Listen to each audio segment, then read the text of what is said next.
अगर आप आपके दैनंदिन जीवन में ये 3 चीज़ें खाते हो तो आपको डायबिटीज़ हो सकता है। देखो, डायबिटीज़ का हो जाना यानी कि आपका जो शरीर है उसके अंदर ब्लड शुगर बढ़ जाना। एक बकेट ब्लड होता है शरीर के अंदर, उसके अंदर 1 चम्मच शुगर होती है, छोटा सा चम्मच।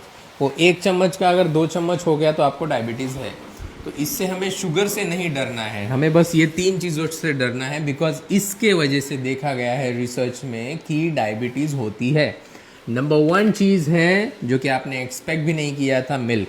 यस, सबसे पहली बात, मिल्क का एक खतरा मैं आपको बताना चाहता हूँ। मिल्क के अंदर माइक्रोप्लास्टिक्स तो है ही, मिल्क के अंदर एंटीबायोटिक्स और हार्मोन्स तो है ही, बट हम इसकी बात नहीं करेंगे। हम बात कर रहे हैं मिल्क के अंदर की प्रेजेंट शुगर के बारे में और मिल्क के अंदर का प्रेजेंट प्रोटीन के बारे में।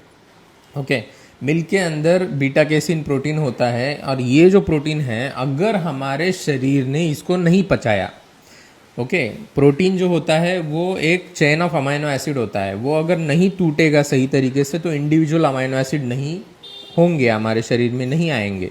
अभी ये जो प्रोटीन है बड़ा सा, ये प्रोटीन हमारे सिस्टम में जाएगा अगर हमारा गट कॉम्प्रोमाइज्ड है तो, जो कि बहुत सारे लोगों का गट माइक्रोबायोम अच्छा नहीं है और गट कॉम्प्रोमाइज है। तो मिल्क के अंदर का जो बीटा कैसिन है डायरेक्ट पैनक्रियाटिक सेल्स के ऊपर अटैक करता है और उनका फंक्शन कम कर देता है। उनका फंक्शन कम हुआ तो वो इंसुलिन पैदा नहीं कर पाएंगे। दूसरी बात, मिल्क की शुगर जो है वो होती है लैक्टोज, और जैसे जैसे आपका एज बढ़ता है उसको ब्रेक डाउन करने वाला, उन 2 शुगर मॉलिक्यूल के बीच में जो एक बॉन्ड होता है उसको ब्रेक डाउन करने वाला एंजाइम आपके शरीर से गायब होने लगता है। तो वो शुगर भी सही से एब्जॉर्ब नहीं होगी आपके शरीर में, तो स्टमक और अपसेट रहेगा और फिर लाइनिंग बिगड़ जाएगी स्टमक की और ये प्रोटीन अंदर आएगा। सेकेंड चीज़ आती है ट्रांस फैट। रिसर्च ने क्लियरली बताया है कि जो ट्रांस फैट होता है, zero amount of trans fat is good for you.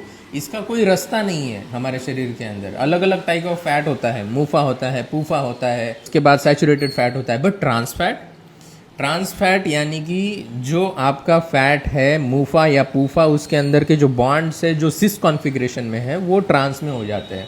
Okay, ऐसा समझो, बिगड़ जाते हैं। तो ये बिगड़ा हुआ जो फैट है ये हमारे शरीर में इंसुलिन, जहाँ पे रिसेप्टर होते हैं, जहाँ पे इंसुलिन लग जाता है, उसको ख़राब करते हैं। तो इंसुलिन काम नहीं कर पाता है सही तरीके से, ज़्यादा इंसुलिन लगता है। तीसरी चीज़ है नेचुरल शुगर। अभी आपको लगेगा यार नेचुरल शुगर ये कल्प्रिट तो नहीं हो सकता है, क्योंकि मैंने तो बोला कि शुगर खा सकते हो, शुगर की वजह से होता नहीं। नेचुरल शुगर फ्रुक्टोज है। ओके, जो स्वीटनेस आती है ना वो फ्रुक्टोज है। ओके, तो इसीलिए बाहर का कोई भी कोल्ड ड्रिंक को अवॉइड करो, बायो में लेंगे, फास्टिंग करो। You are watching Prathamesh Bhosle.